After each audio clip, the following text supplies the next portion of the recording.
Fala galera, seja muito bem-vindo ao Nós Tem Podcast aí, tá vendo, galera? Já pode ficar tranquilo que o erro também é válido.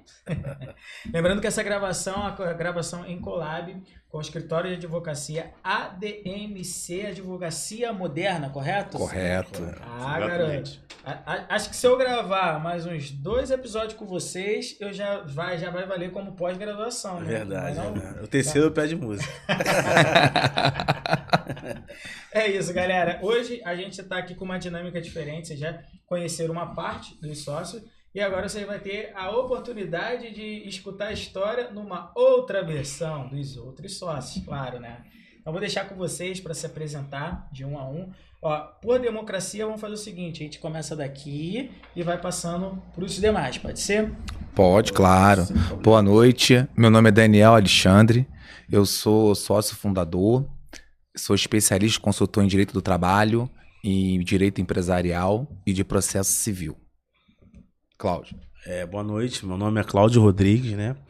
Eu também sou sócio fundador do grupo ADMC e eu sou especialista na seara criminal, né? Legal. Boa noite a todos. Meu nome é Heraldo Arlindo Vera Cruz. Eu sou especialista, sou sócio também da ADMC.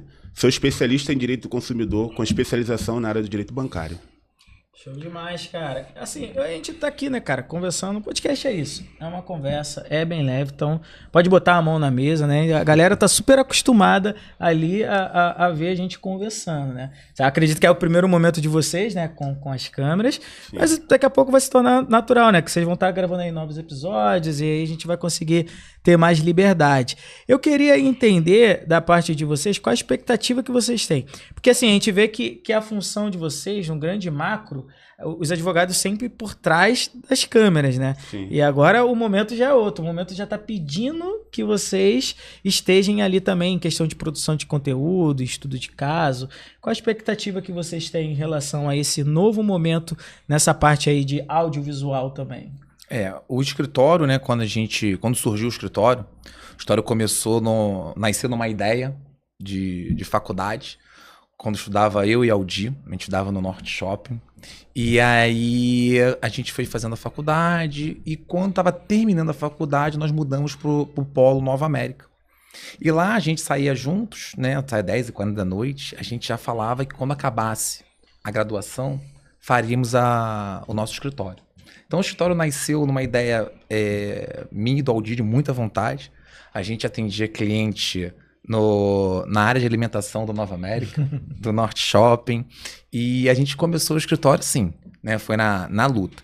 E aí o grande desafio, depois que vieram os outros sócios, que a gente conseguiu cada um na sua segmentação, aqui todo mundo se conheceu na época de pós-graduação ou da graduação, o maior desafio nosso foi atender o cliente em todas as áreas, trazendo a tecnologia a nosso favor, porque houve uma mudança de paradigma.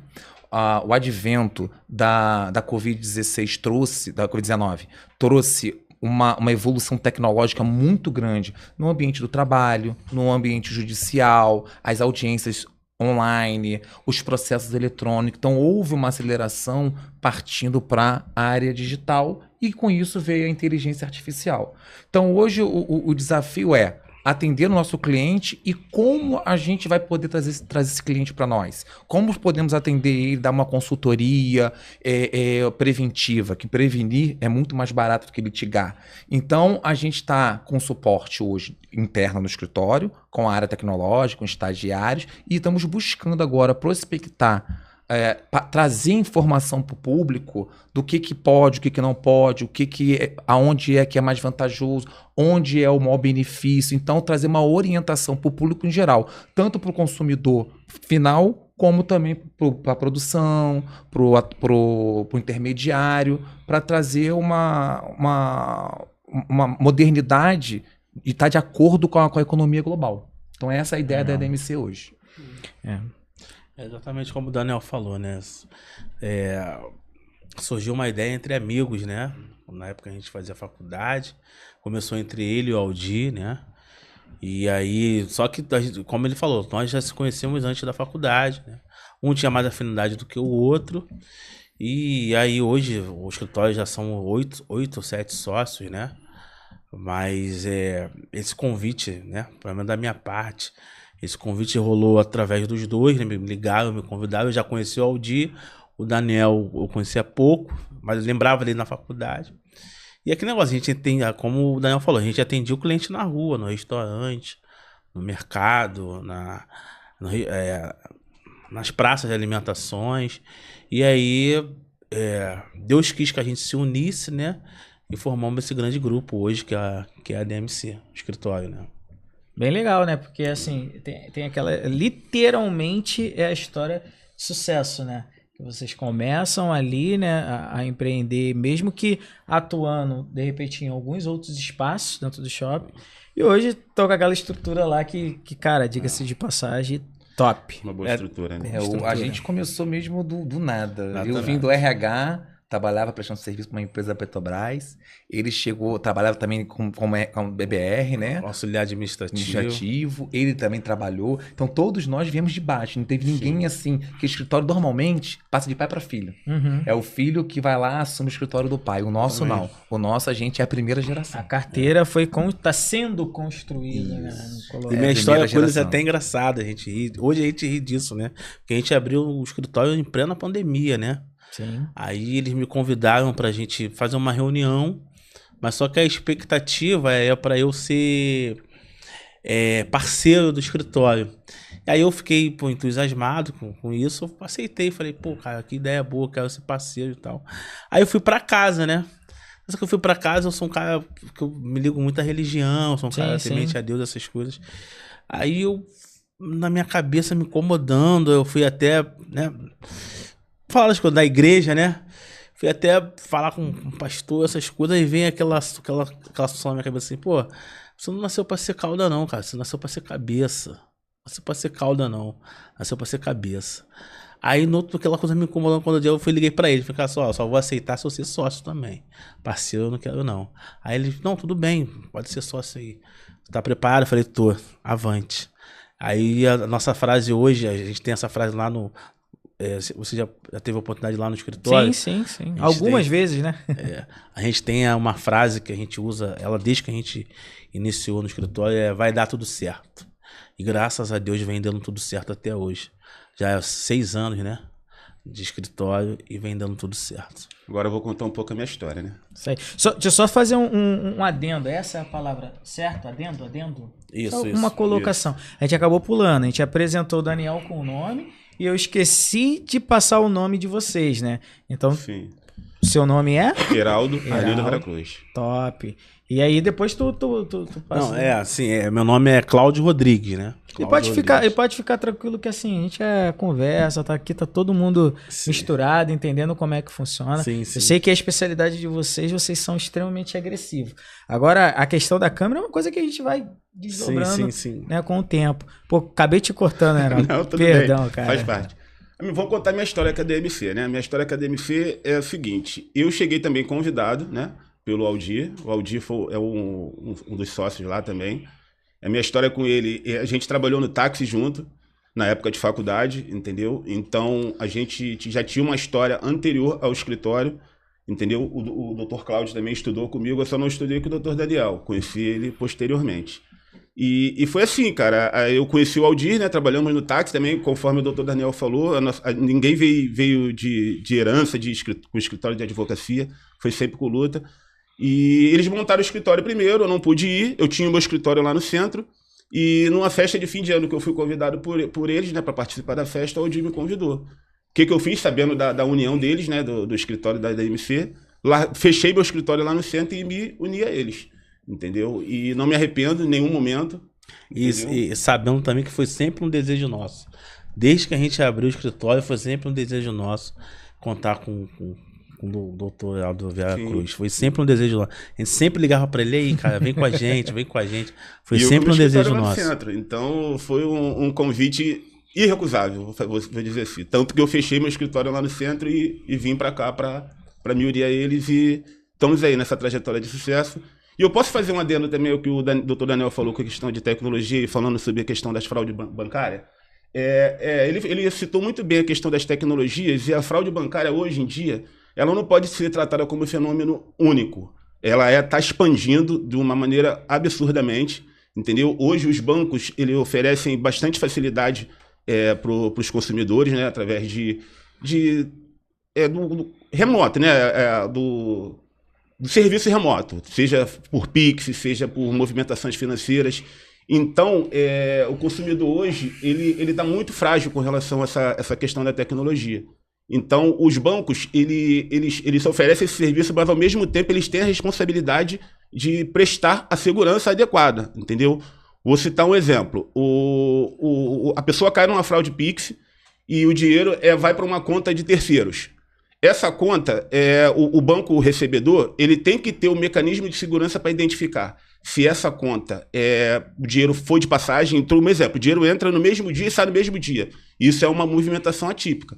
Então essa é uma das responsabilidades que o banco tem que ter com relação à segurança nas fraudes Pix. Entendeu? E é legal vocês levantarem essa bola, que assim, esse aqui é o lugar perfeito para isso, inclusive, porque a gente também atende muito e-commerce, né? E diferente dos marketplaces, que toda a estrutura, vamos dizer assim, de recebimento é pela a plataforma, existem as empresas que têm seus sites próprios. E aí quando entra o seu site próprio, existe um negócio chamado gateway de pagamento, que são famosas fintech, não vou chamar de banco, porque nem todas são banco, né?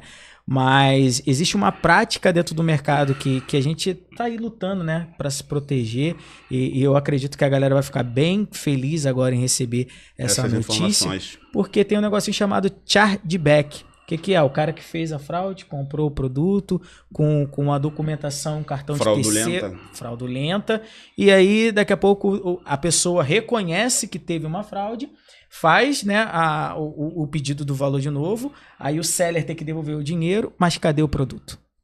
Então tem uma dinâmica sobre chargeback aí muito grande. A gente vai fazer depois um episódio específico para essa em questão. cima disso daí, porque eu tenho certeza que isso daí é uma dor que... A gente estava num grande evento de uma grande plataforma, né, que é a Vetex também. Isso aí foi uma pauta muito grande, né? Principalmente agora com as questões de inteligência artificial também. Bem legal, eu tava até lembrando aqui agora, cara, o Aldi, ele foi taxista também, né? Aí a gente tava no primeiro episódio, né, que a galera já deve estar tendo acesso aí agora, aí voltou pra casa, e aí que o Aldi não lembrava qual era a saída da linha amarela pra casa dele, aí o pessoal brincando, pô, taxista aqui. Taxista. Que esqueceu, já né? esqueceu o endereço, ele não, agora já sei o dia fui, eu já não me lembro mais. Pegando esse gancho aí da tecnologia, a tecnologia é sempre importante, né? É uma evolução que não tem como fugir. Pegando esse gancho da tecnologia para a área criminal, por exemplo, eu até estava conversando com eles hoje assim, eu tô com um caso perplexo aí, um caso que tá me deixando muito chateado, extremamente chateado, é a questão da tecnologia, que hoje qualquer pessoa, hoje ela pode ser presa por plena semelhança. Você se parecer com alguém, essa situação em se parecer com alguém, ela pode te colocar na prisão. Porque eu tô com um caso concreto exatamente nisso. O meu cliente se parece com uma pessoa, com um acusado, no qual o Ministério Público denunciou ele no caso, só que ele não é a pessoa, ele se parece. E aí você, para explicar isso, convencer o juiz, convencer o próprio Ministério Público que ele está equivocado, que a investigação tem um ego, né? Sim. Que a investigação está errada, houve erro na identificação, né? Ainda mais que só foi usado exclusivamente essa imagem. Não tem nada mais que ligue o acusado, a pessoa que está presa ao criminoso, só a imagem. E o fato de você se parecer com alguém, ela pode te colocar na prisão. Então a tecnologia... ela é, lógico, é essencial, mas ela, às vezes ela vem para atrapalhar, como é nesse caso, o reconhecimento facial, que tem uma pessoa presa inocentemente, e até a gente convencer o juiz, convencer o desembargador, convencer que eles estão equivocados, é muito complicado. Demanda tempo, né, cara? É tempo, demora, fazer o reconhecimento, só, pô, reconheço que eu errei em prender uma pessoa ilegalmente, e é bem difícil explicar isso para a família. Aí hoje em dia a mídia, né, ela tem uma pressão muito grande, e às vezes a mídia não é ruim, você pode usar a mídia a seu favor, mas a mídia às vezes ela atrapalha em razão dela pressionar, e com um juízo de valor errado ela pode colocar uma pessoa inocente na prisão, entendeu? Até condenar uma pessoa inocente. Sim. Então é muito complicado mesmo. A tecnologia, ela vem com o avanço da sociedade, né? Então eu vou abordar aqui um tema que hoje, que eu estou me aprofundando, que é a pejotização, e que traz muita preocupação hoje no âmbito da justiça do trabalho, né? Porque a justiça do trabalho, ela acompanha a evolução, as novas formas de emprego. Lá na década de 80 teve a terceirização, tinha lá o contrato temporário, que é uma lei específica, e agora a preocupação é a pejotização, porque a sociedade vai evoluindo, novas formas de emprego, prestadores de serviço por produção, trabalhos específicos, então a integração, fábricas que vão para outro país e o administrativo trabalha em outro país, então tem várias formas e vários tipos de trabalho. E isso, a legislação, é difícil dela avançar e acompanhar isso, né? Porque nós estamos falando de uma globalização, de uma tecnologia mundial, onde a gente consegue prestar serviço de casa para 4, 5 empregadores ou 4, 5 parceiros.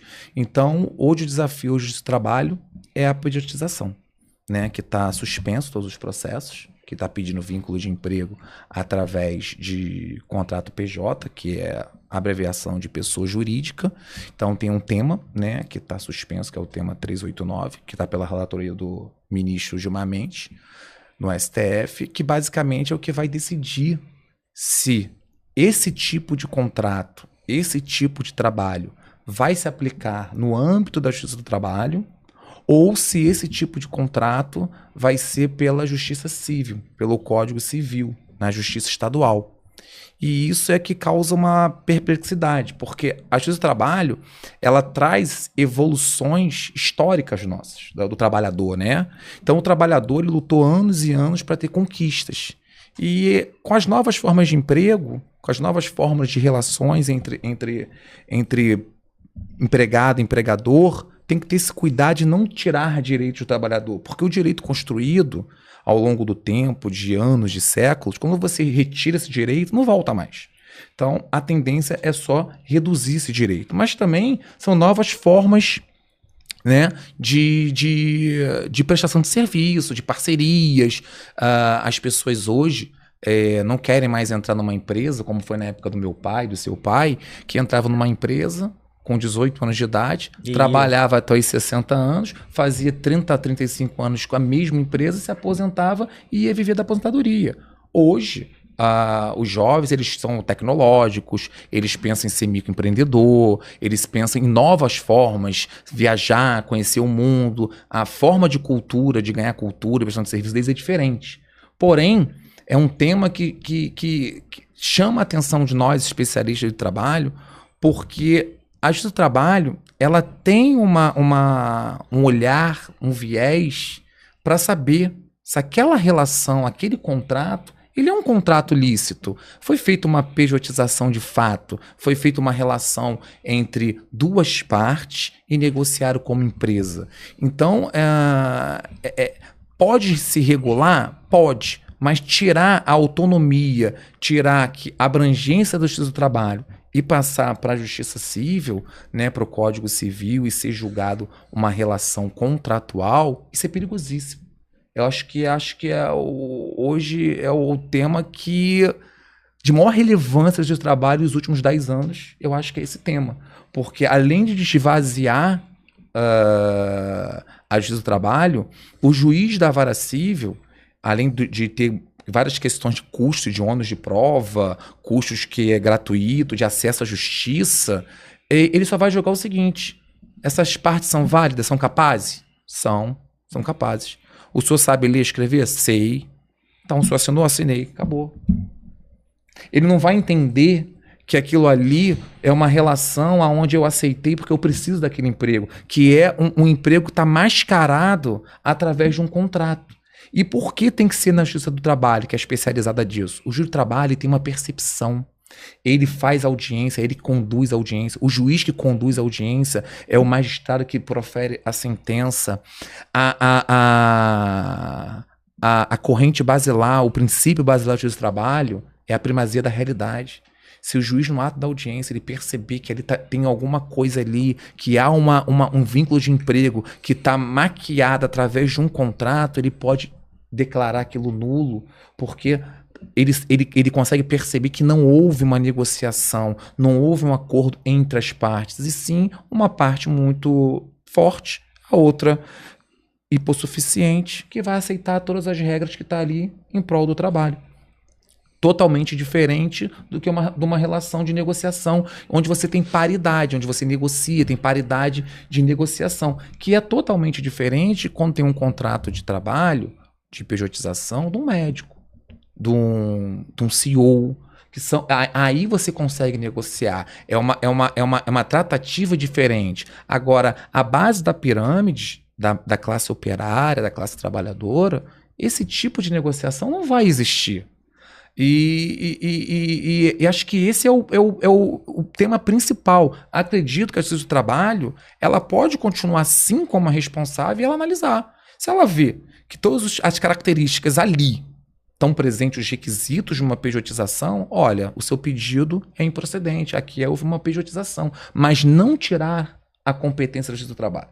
Porque se tirar a competência de uma justiça que foi criada para isso, para analisar as relações de emprego, o trabalhador vai ficar muito precarizado. Muito.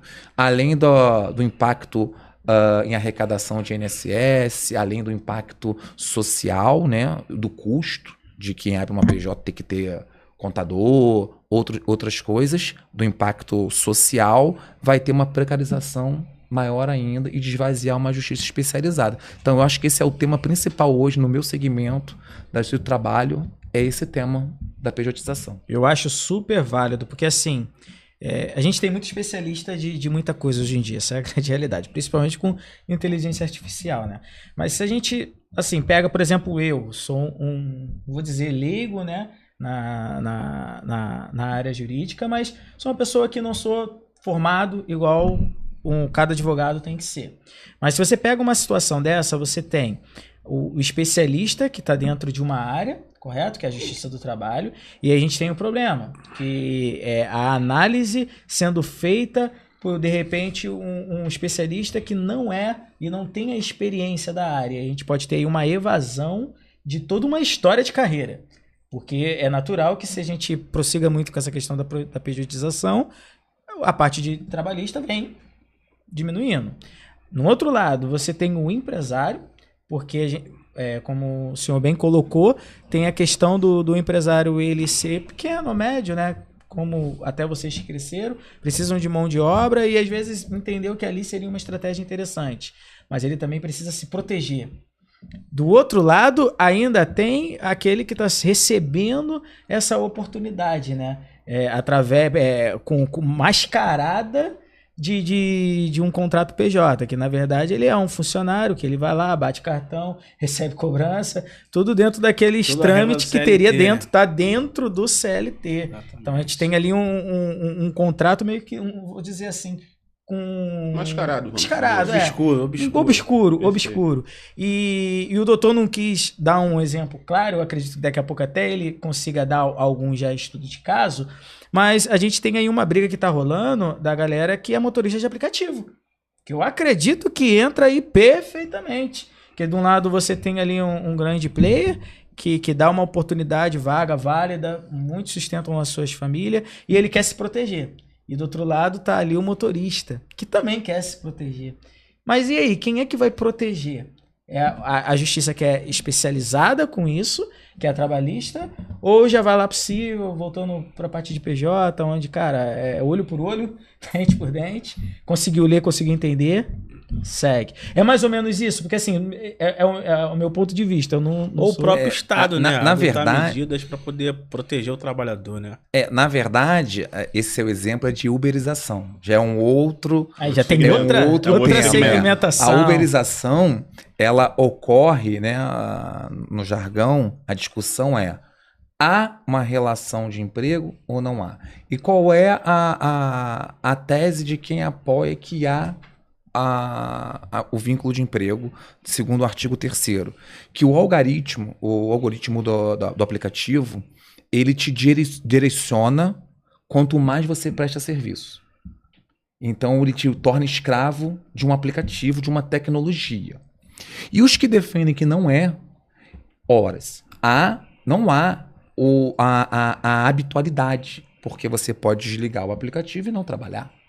Então é uma discussão ampla. Por quê? Porque veio uma nova forma de trabalho que temos que pensar que os que defendem que não há vínculo de emprego, tá bom, mas se a gente não pode naturalizar que a pessoa que está ali entregando um lanche de bicicleta ou de moto, 3h30 da manhã, que ele não está protegido pela lei do trabalho.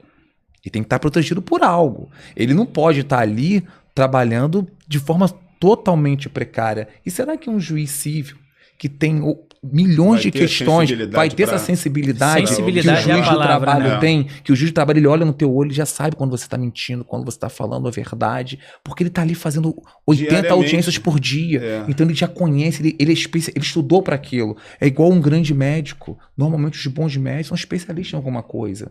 O clínico geral ele não se aprofunda num caso específico. Então eu acredito que a justiça do trabalho, a uberização hoje é uma questão que já está sendo discutida mais avançada, mas também tem que olhar para esse público. São milhões e milhões de pessoas que estão descobertas, estão à mercê. E também a história, porque o trabalhador não pode ganhar um salário decente porque ele tem um vínculo da CLT por causa do imposto. Tá, mas o imposto é do governo, não é do trabalhador. Então ali, quem é o maior culpado de tudo não é o empregado, nem o empregador. É o governo, que tem que reduzir as suas cargas tributárias, reduzir o custo para o empresário investir, pagar um salário melhor e assim sucessivamente. Então o grande vilão não é nem o empregado, nem o empregador. O grande vilão é uma reforma tributária de forma séria, correta, que vai diminuindo essa carga. Vai ser assunto aí, né? Tempo. Os próximos episódios aí vai ser reforma tributária. Cara, assim, de maneira bem tranquila mesmo, quais são os maiores casos de dor que vocês enxergam em cada uma das áreas, né? Pode começar aqui pelo Heraldo e passar para o pessoal, de repente, na área que você atua, quais são os casos que você consegue enxergar que são dores comuns entre os clientes que você atende? Voltando o que mais aparece para mim é a questão da fraude, né? Porque hoje tá disseminado, né? Vamos dizer assim. E um ponto importante que a gente tem que desconstruir é o mito de que só quem cai em fraude é o aposentado, é o idoso, é a pessoa que, vamos dizer, analfabeta digital, porque isso aí tem que desconstruir esse mito. Por quê?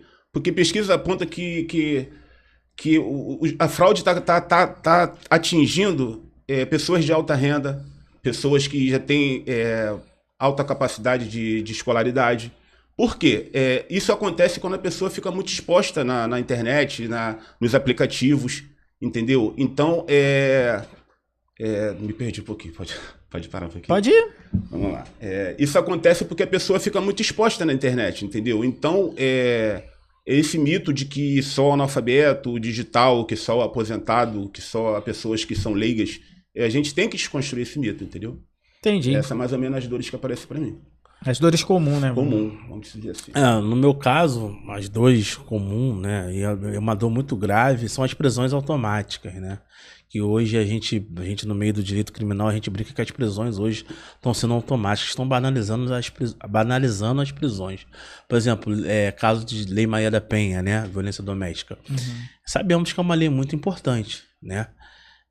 A lei, salvo me engano, é desde 2006, ou seja, a lei já tem 20 anos, e mesmo assim a galera não está se conscientizando de parar de agredir a mulherada. Ou seja, a lei tem 20 anos e continua ainda a galera agredindo, praticando feminicídio, então a gente entende essa pressão midiática, né? Mas a gente também não pode banalizar a prisão. Há casos e casos, por exemplo, a maioria dos casos, às vezes o cara é preso de forma automática por uma ameaça, por uma agressão psicológica, né? E chega na audiência de custódia, ele é preso já automaticamente, embora você apresente argumentos da desnecessidade da prisão, e ele é preso automaticamente, e no fim do processo esse camarada não vai ficar preso. Porque lá no fim a pena, quando você vai ver a pena é inferior, às vezes, a pena mínima inferior a 2 anos. Automaticamente o juiz aplica uma sursi penal. Sursi penal é uma suspensão da pena. Ele dá uma condição, ele aplica ali uma ele afasta a prisão preventiva, suspende a pena e aplica algumas medidas o acusado, né, o réu, umas medidas, né, para que ele venha cumprir uma cesta básica, serviço comunitário. Ou seja, se no final do processo essa pessoa não vai ser condenada à prisão, porque no início você vai manter essa pessoa presa? Entendendo? Então, ou seja, viola o princípio da homogeneidade, né? É quando a gente não tem a certeza da condenação, então não é razoável manter a pessoa presa preventivamente. Só que essa pressão midiática, como a gente tinha falado anteriormente, ela está prejudicando nesse sentido, que tá, as prisões, né, prisões preventivas, não estão usando nos casos excepcionais, o qual a regra diz. A lei diz que a prisão é feita em casos excepcionais, entendendo? Sim. A regra é a liberdade. Então, ou seja, tem casos que cabe, não é necessária a prisão. A própria lei já tem medidas de afastamento, né? O artigo 22 da lei da Maria da Penha, ela tem medida de afastamento. Você não pode se aproximar a mais de 300 metros, 500 metros, você não pode ter contato. Isso aí já, muitas das vezes, já é suficiente para que a lei venha a ser cumprida, né? Mas não, hoje em dia, se você ser preso por de violência doméstica, né, às vezes exclusivamente pelo conteúdo que a mulher for falar na delegacia, se você for preso em flagrante, você é preso automático. A gente sai da audiência de custódia às vezes achando que o que a gente estudou na faculdade, que a gente aprendeu na pós-graduação, não está valendo de nada, porque a prisão está sendo automática. Então é esse transtorno que está usando. Uma outra questão também que aparece muito para mim, Lincoln, é a questão da falsa central de atendimento. Entendeu? Nesse tipo de golpe, o fraudador é uma coisa absurda. Ele sabe o CPF da pessoa, ele sabe as movimentações que a pessoa faz, entendeu? Então fica uma pergunta: como que ele tem acesso a esses dados sensíveis do consumidor e consegue, através dessas informações, aplicar o golpe na pessoa? Tá entendendo? Isso é uma questão também que tem que ser muito, muito bem discutida. Por quê? A gente faz uma pergunta: houve vazamento de dados? Entendeu? Teve uma interceptação no sistema do banco para facilitar o fraudador ter acesso a essas informações? Entendeu? Então, essas são questões também que aparecem muito para a gente lá no escritório, entendeu? A gente tenta com maestria resolver, entendeu? Tem até uma cliente nossa que caiu nesse tipo de golpe, uma idosa também, entendeu? Ligaram para ela com o logotipo do banco, entendeu? Fizeram a chamada de vídeo com ela, uma pessoa idosa, entendeu? Então, são coisas que a gente tem que se preocupar com essas questões e os bancos também, com a questão de segurança, entendeu?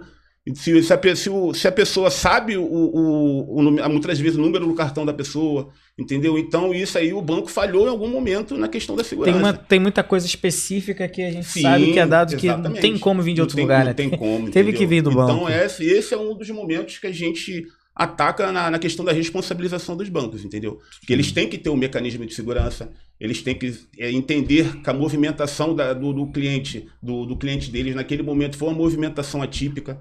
Um exemplo: o cliente não tem o costume de fazer uma transferência de R$2.000 10 horas da noite. E aconteceu essa transferência 10 horas da noite. Então é uma movimentação atípica do cliente. Então o banco tem que ter o dever de bloquear e tentar entrar em contato de alguma maneira com o cliente e ver se aquela transferência é ele mesmo que está fazendo. E esses cuidados não são tomados, entendeu?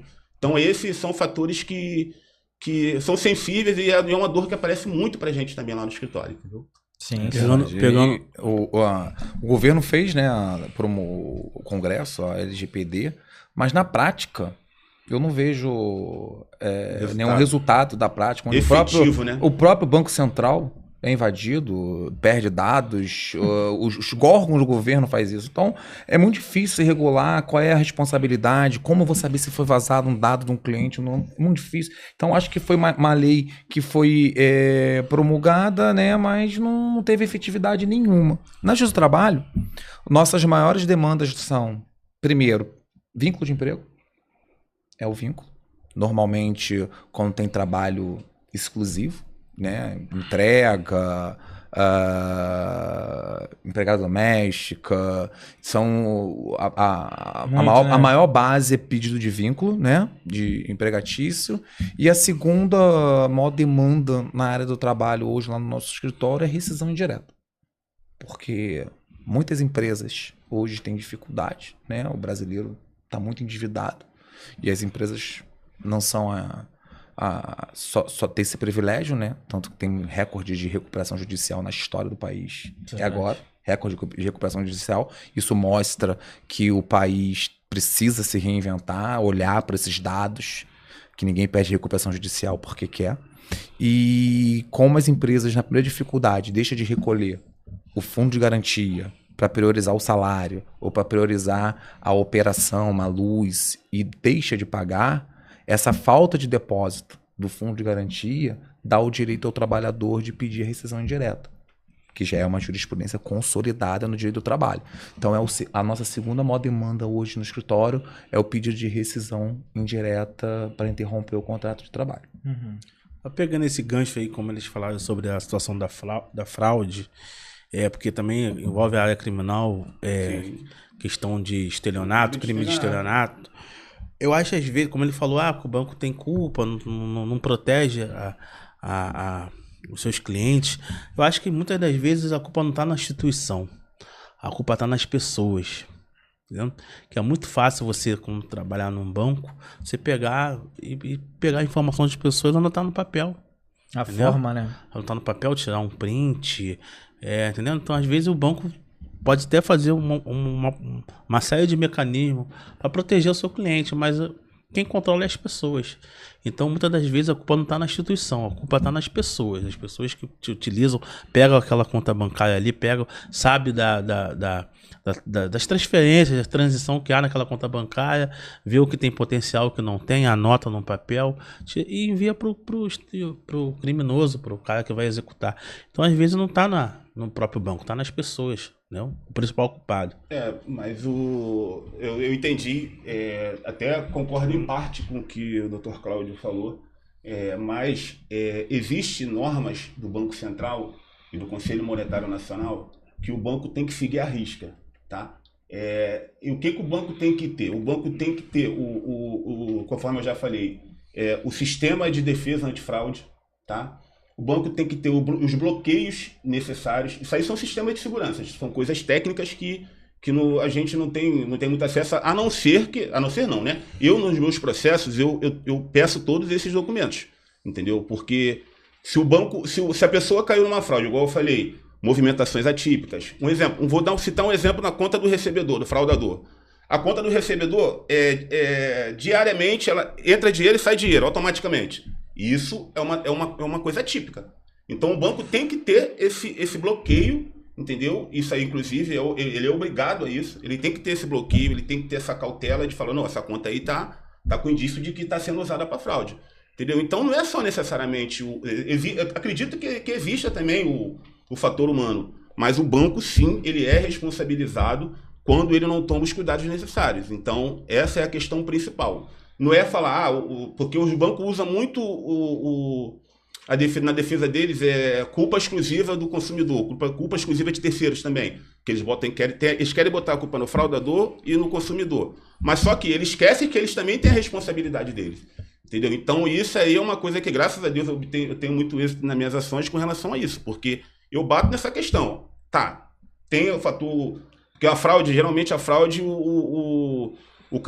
muitas das vezes o consumidor ele vê alguma vantagem naquilo, né? Um exemplo, no golpe do WhatsApp, né? Muitas das vezes o cara oferece alguma coisa no golpe do falso advogado. Vamos botar o golpe do falso advogado. Muitas das vezes a pessoa entra em contato com o consumidor, né? No caso com o cliente, com nossos clientes, né? E dá alguma vantagem para ele. Fala, você vai ganhar 20 mil, mas para isso você tem que dar 2 mil. Tá entendendo? Então, eu concordo com você que, de fato, tem algumas falhas que são humanas. Mas a gente não pode esquecer também que os bancos também têm a responsabilidade deles, entendeu? E essa é a questão principal. Eu tenho algum estudo de caso aí, mas não precisa trazer o nome da pessoa, né? A gente chama de João, Maria. Eu tenho 2 casos emblemáticos, vou falar o primeiro. Tem uma cliente, né, que me ligou, acho que era uma quinta-feira ou sexta-feira, não lembro. Doutor, trabalho 7 anos nessa empresa, cheguei das férias hoje, o primeiro dia, tô sendo demitida por justa causa. Aí mas qual o motivo da justa causa? Eles estão alegando que no período que eu estava de férias, eu fui numa loja da rede, a rede tem mais de 400 lojas, e eu comprei um produto, e esse produto que eu comprei teve um desconto indevido. Mas eu estava na condição de consumidora. Eu entrei numa loja distante de onde eu trabalho, vi o produto e comprei o produto. E disse que eu recebi um desconto indevido. E estou sendo demitido por conluio. Tudo bem. Vai para casa, manda os documentos e vamos buscar a Justiça do Trabalho. E aí, eles só demitiram, né? Não colocaram qual era o motivo, só falaram, externaram isso para ela. E eu fui distribuir uma ação chamada, a gente chama de PAP, que é Produção Antecipada de Prova. Pedi, não tinha prova nenhuma. Era uma foto, ela entrando na loja, uma foto, não tinha um vídeo. Ela comprando num domingo, num período de férias. Aí, tudo bem. Peguei aquela prova, vale como o juiz homologou aquela prova, entrei com a ação lá na comarca lá de Itaguaí. E ganhamos em primeira instância, não precisou nem ouvir testemunha. O próprio juiz, o próprio preposto da empresa falou: não, é uma normal, qualquer um pode comprar, ela estava nas férias e tal. Aí o juiz deu prova, confissão real, né? E condenou a empresa. Mas aí condenou a empresa, reverteu a justa causa e deu um dano moral de R$5.000. Essa empresa tem mais de 400 lojas. Brigou. Ficou 7 anos na justiça. Vai pagar agora. Te pergunto, R$5.000 de dano moral.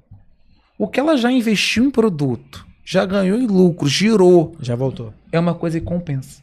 Talvez esse é um erro na Justiça do Trabalho. A Justiça do Trabalho ela não tem um hábito de dar dano moral alto. Porque o dano moral, nesse caso, ele teria que ser um critério punitivo para que não aconteça com outras pessoas, para servir como exemplo. Então, além da trabalhadora esperar 7 anos para receber R$5.000 corrigido, daquela época para cá, é muito pouco. Então, tinha que ser um caráter punitivo para que não ocorra mais isso. Porque, financeiramente, empresas grandes, bancos, rede de farmácia, compensa. A margem de lucro é maior, gira lá na margem de lucro, acabou. Banco não faz acordo com ninguém em primeira instância, porque ele fica botando no cartão de crédito, no rotativo, paga daqui a 10 anos e tá tudo bem. Então são coisas que tem que ter essa percepção. Quando é uma coisa que tem prova, é bola dividida, mas quando é de forma unilateral, sem chance de defesa, tem que ser um caráter punitivo maior, tem que ter um peso. Olha, aqui é um caráter punitivo para que não ocorra com mais ninguém dessa rede. R$100.000, R$200.000, porque servir como exemplo, para que não ocorra com outro. E agora o outro fato, né? Essa foi o que aconteceu. O outro fato já foi o inverso. O outro fato, porque a gente chama no direito de prova diabólica. O que é prova diabólica? Você está sozinho. Aconteceu aquele fato. A empresa diz que você fez, mas você não tem nenhuma outra testemunha para ela testemunhar ao seu favor, dizer que você não fez. Como você vai produzir essa prova? O cliente, 18 anos, numa única empresa, prestando serviço perfeito, nunca teve uma advertência. Chegou para trabalhar, foi demitido porque disseram que ele foi trabalhar bêbado, com sinal de embriaguez. E aí, entrei com a ação, deram justa causa, foi demitido no mesmo dia, não teve defesa, teve inquérito, teve nada. Fomos para a audiência. Na audiência, a empresa levou 2 testemunhas, que era o supervisor e o porteiro. O supervisor disse que o cliente ligou para recolher o meu cliente estava com sinal de embriaguez. O cliente não tinha uma carta, não tinha um e-mail, o cliente não foi lá para falar que viu meu cliente assim. O supervisor disse que aparentemente ele estava embriagado. O porteiro disse que aparentemente estava embriagado. Só com esses 2 testemunhos, sem nenhum inquérito, sem ninguém, a Justiça do Trabalho validou uma demissão de 18 anos por justa causa, porque eu não tinha como fazer uma contraprova.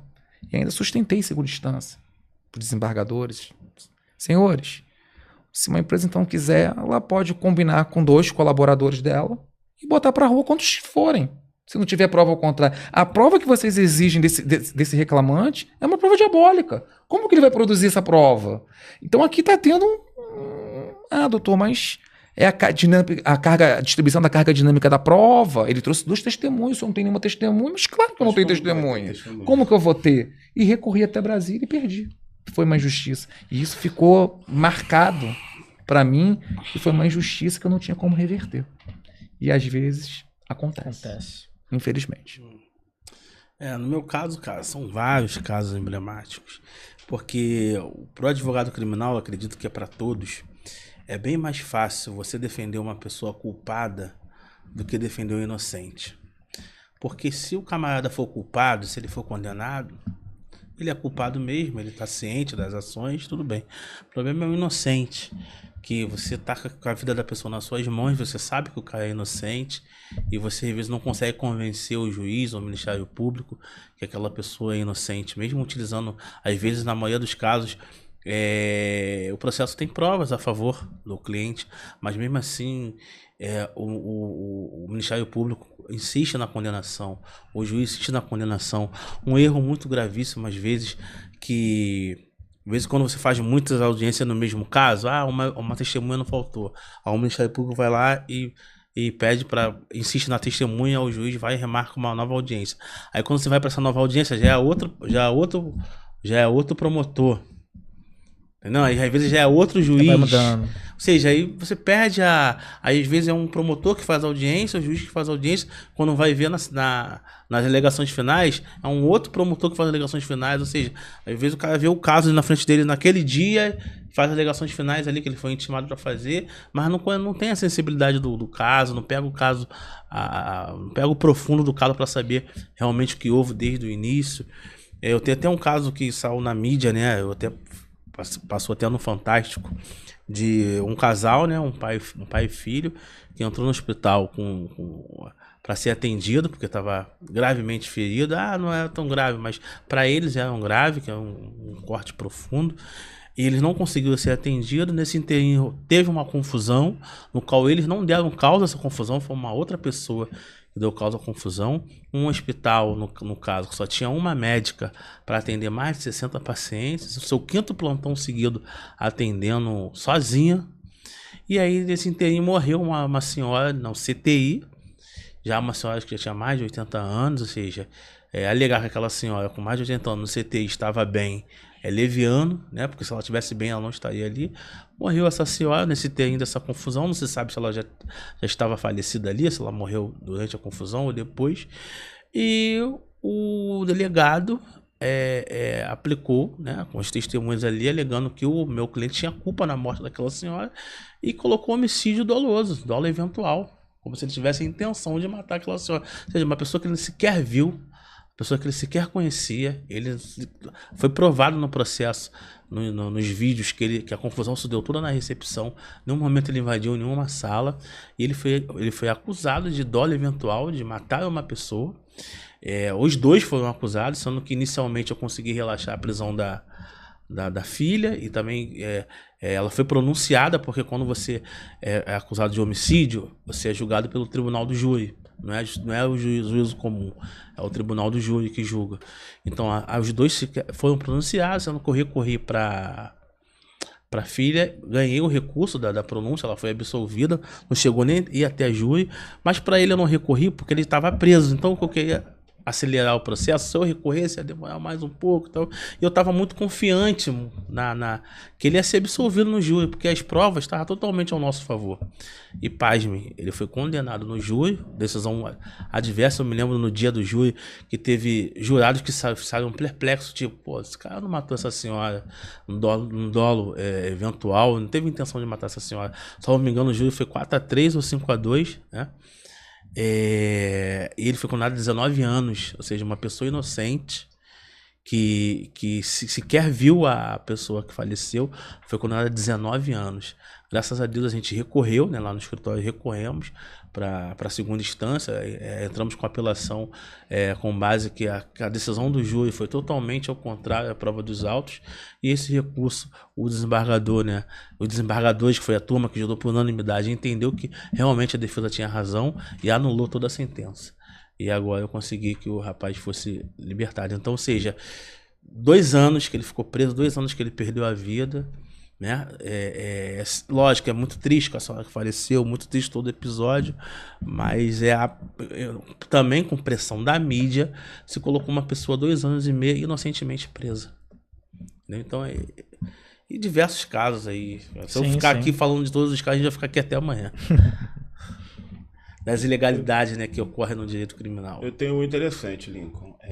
Uma cliente minha, ela caiu naquele chamado golpe do phishing, que é pescaria digital. Não sei se vocês conhecem esse tipo de golpe. É quando a pessoa recebe o link. Recebeu o link, a pessoa curiosa vai lá e clicou no link. Quando ela clicou no link, o fraudador tem acesso à conta dela, ao celular dela, vamos dizer assim.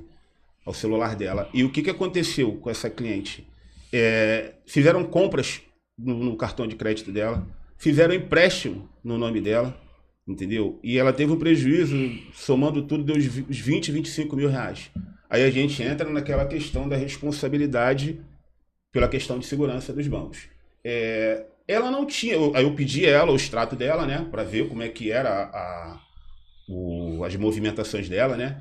E, cara, totalmente atípica. A pessoa nunca tinha feito um Pix de R$1.000. Eu olhei nos últimos 6 meses da conta dela. Ela nunca tinha feito um Pix de R$1.000. Fizeram um Pix de R$2.000. Olha, nessa questão, o banco, se ele tem o mecanismo de segurança dele ativado, ele vai, poxa... Já conseguia pegar. Já conseguia pegar. Bloqueava na conta destino também. Já ligava para o banco recebedor e já bloqueava. Então, essas são questões também. Esse foi um caso que me chamou a atenção. Entramos com a ação. A ação está em curso ainda, mas se Deus quiser nós iremos ganhar, porque está totalmente fora dos padrões de consumo dela, entendeu? Fizeram compras no cartão de crédito dela, compras caras, entendeu? Então, são casos que o consumidor tem que tomar muito cuidado também com relação a isso. Eu, por exemplo, não clico em link nenhum que chega para mim. Seja no meu e-mail, seja na mensagem SMS, não clique em link nenhum, porque isso é muito perigoso, entendeu? E esse é um dos casos que aconteceu para mim, entendeu? Exato, né? E hoje em dia essa questão de internet, inteligência artificial, pessoa um passando pelo outro, né? Tem a questão da voz também. Tem até a questão da voz hoje em dia, então fica muito mais novo da praça, que a pessoa liga para você, fica em silêncio. Aí você começa a falar, o que eles fazem? Clona a sua voz. Clona a sua voz e aí é o golpe do WhatsApp. Que eles ligam para parentes, entendeu? Ligam se dizendo que é parente, e inventam uma história triste lá e convence a pessoa a fazer o Pix para o fraudador, entendeu? Entendi. São questões também que tem que ser observadas e tomar muito cuidado, entendeu? O bom disso tudo é que, assim, o que eu consigo entender é que vocês, assim como nós temos, é um hub jurídico, né, cara? Que conseguem... não é um advogado que faz tudo, né? A gente precisa frisar. Exatamente. É um escritório que tem uma equipe que a gente tem diversas... Exatamente. Né? Consegue navegar em várias funções aqui. Assim, dentro dessa parceria que a gente tem na Nós Tem é bem legal, porque... vai ajudar bastante clientes a se protegerem também. Exatamente. Né? Não só nós tem. O que vocês hoje, cara, têm de posicionamento? O que vocês conseguem deslumbrar, né? Para esse novo momento que a gente está tendo aí de evolução, de IA, apontando já para o escritório. Porque a gente sabe, cara, que por mais que a gente brigue e tudo mais... É uma realidade. Uma realidade. Vai ter muita coisa que vai ser automatizada e às vezes não faz igual o ser humano, não tem o cognitivo, né, para pensar, não tem a mesma... Qual foi a palavra que você usou? A mesma sensibilidade para poder lidar como o ser humano. Mas se assim, numa área de produção de conteúdo já entrou com força, você imagina na área de vocês, né? Na verdade já tem, né? O judiciário também na outra ponta também tem. Não tem como uma vara, um magistrado com 2, 3 analistas que recebe 4 mil processos por mês, ele julgar aquilo ali. Não tem como. O próprio STF, STJ, o TJ, o TRT, todos eles já estão utilizando a ajuda da inteligência artificial, porque cada vez mais o Brasil... né, é um país muito burocrático, muito litigante. Apesar de reformas trabalhistas, de várias reformas, a quantidade de processo nunca diminuiu. Ela sempre aumentou. Né? Então, vai ter o uso da inteligência artificial. Hoje tem grandes escritórios e a gente está caminhando para isso também, que a inteligência artificial, que a gente chama o RPA, que é o robô, ele já consegue entender os processos, ler os processos de baixa complexibilidade, que tem similitude, né? Que já são meio que receita de bolo, que não tem fatos diferentes, e já consegue até distribuir. Monta a petição, o advogado analisa e protocola. Então, hoje tem grandes escritórios com inteligência artificial já programadas para atender 7, 8, 10 mil processos mês, com 2 analistas e um advogado. E a inteligência artificial ela faz esse filtro todinho de demanda, o que está diferente daquele padrão que ela foi programada, ela já joga para o advogado analisar, para ele conferir. Então, hoje não tem como não ter a utilização da inteligência artificial. Acho que só vai aumentar ainda mais o uso, tanto nos escritórios, como também no Poder Judiciário no seu todo. Enquanto não tiver um trabalho preventivo, educativo, o colega falou ali do Maria da Penha, já está há 20 anos prendendo. Diminuiu? Não. Então, e qual é o indicador que isso mostra para nós? Que é a informação. Educação. Que tem que ser educação. Nós temos a água potável, a segunda mais cara do mundo. Diminui o desperdício de água? Não. Nós temos um lixo riquíssimo, diminui? Não, porque falta educação, informação. Então, enquanto não tiver uma consultoria, um preventivo, as empresas não contratarem advogados para ir lá dar palestra, orientar o RH, da mesma forma também como também tem maus empresários, também tem bons empresários e tem maus profissionais, todo segmento tem. Se a gente não passar para um lado de consultivo, para um lado de mediação, de conciliar e tentar diminuir essa litigância, vai chegar uma hora que o robô vai dar a sentença, vai ser injusto ou injusto, vai ser difícil de analisar, porque não tem como um magistrado ler aquilo tudo, não tem como ele analisar aquelas provas todas. Hoje tem processos aí que tem gente que protocola 30 mil páginas. Você acha que o magistrado vai ler aquilo ali? Ele vai pegar a petição inicial, vai ver a final, algumas provas, vai ver a contestação e vai julgar. Por quê? Porque é humanamente impossível também para ele, como também é para o advogado. Então, eu acho que num todo vai ter que se ajustar. Nós da ADMC estamos se preparando, investimos em inteligência artificial sim, em 3, 4 inteligências artificiais, estamos treinando já os estagiários para isso, mas a gente tem a consciência que isso vai ser uma coisa para resolver a demanda, mas não vai resolver de fato o que precisa ser resolvido, né? Então, se você for olhar, a demanda judicial ela só aumenta em todos os segmentos. Trabalhista, consumidor, bancário, divórcio, Maria da Penha, só aumenta a litigância. Enquanto não tiver um trabalho do outro lado consultivo, a tendência é uma hora parar de tanto demanda. Verdade. Exato. Verdade. E o legal é que vocês conseguem tanto fazer, né, essa parte de prevenção, tanto pro empresário, quanto civil, né? Civil, como é que se fala? Tem um empresário, né? Pessoa física e pessoa jurídica. Sim. Pessoa jurídica. Na advocacia também é o mesmo termo? Sim. Às vezes eu fico meio assim, né? Será que esse é o termo? Mas é isso, cara. Ficou legal? Gostaram do papo? Acho que é só o início. Só pra finalizar, né? Porque vocês estão pegar o gancho. É que a DMC a DMC é isso, tá preparada. São diversas áreas, né? Como o colega frisou no início, cada um é especializado em uma área, porque advogado clínico geral é bem difícil, como ele disse. Às vezes na sua própria área, pela demanda dos processos, é difícil até você ter um controle. Imagine você querer abraçar todas as áreas. Sim. Então, por isso que a DMC optou por isso. Para a gente ter diversos advogados trabalhando em diversas áreas, cada um especializado na sua área. E no final, a gente sempre ajuda o outro, né? Porque uma cabeça pensa melhor que duas cabeças pensam melhor que uma. Mas a gente sempre pede uma orientação. Por exemplo, tem às vezes casos meus que eu pego ele, ele, outros colegas, a gente senta na sala de reunião, por que tu achou desse vídeo aqui?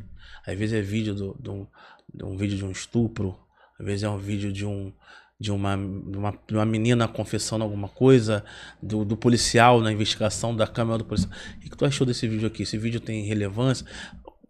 fecha os olhos para tudo, finge que você não conhece o caso.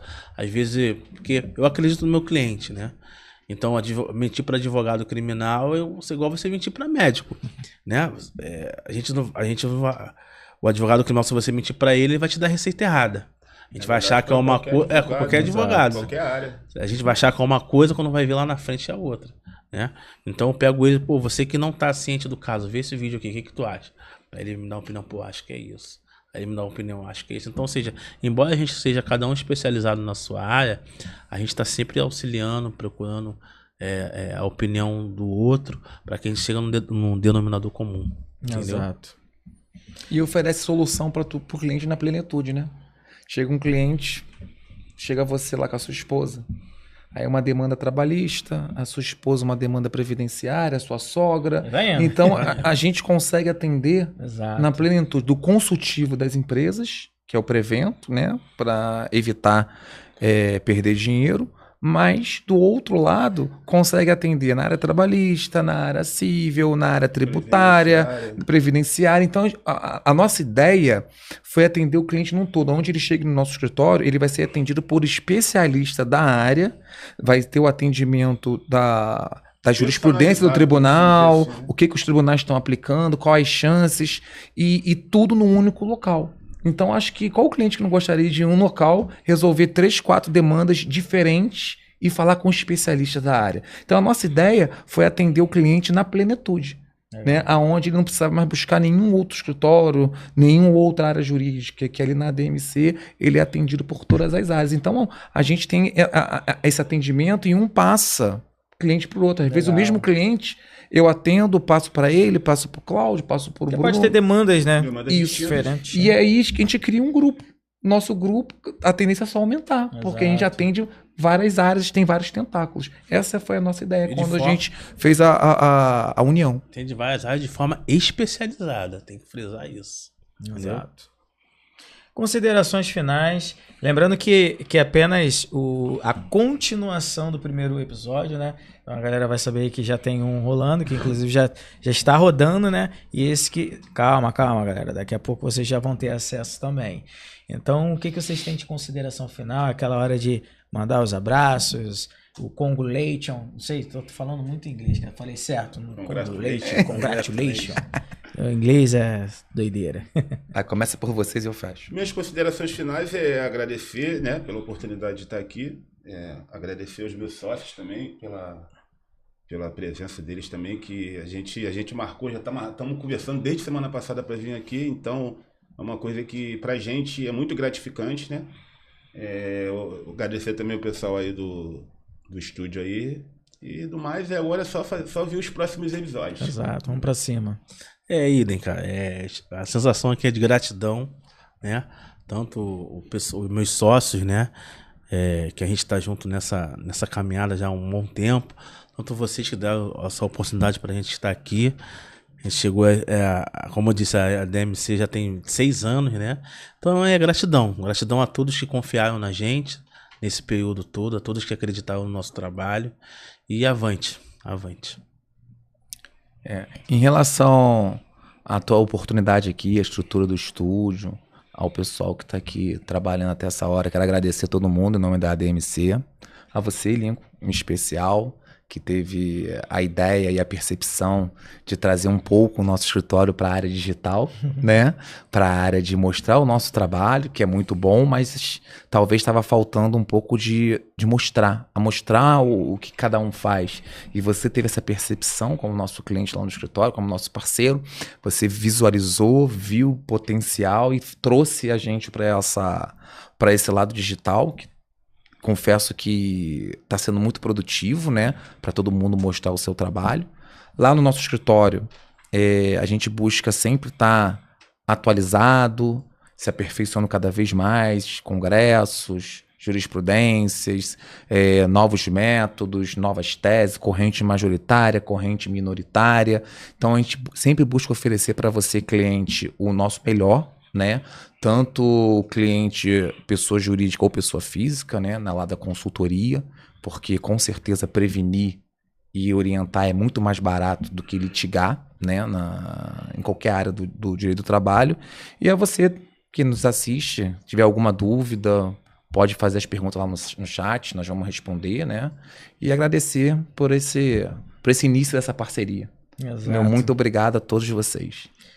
É isso, galera. Eu que agradeço por essa oportunidade de collab que vocês poderiam fazer com qualquer um outro, mas fizeram aí com a Nós Tem. E para você que tá vendo esse episódio, não esqueça de dar o joinha, passe pro máximo de amigo que você tiver e nunca se esqueça. Precisou, Nós Tem, ADMC. Beleza, galera? Isso aí. Muito obrigado.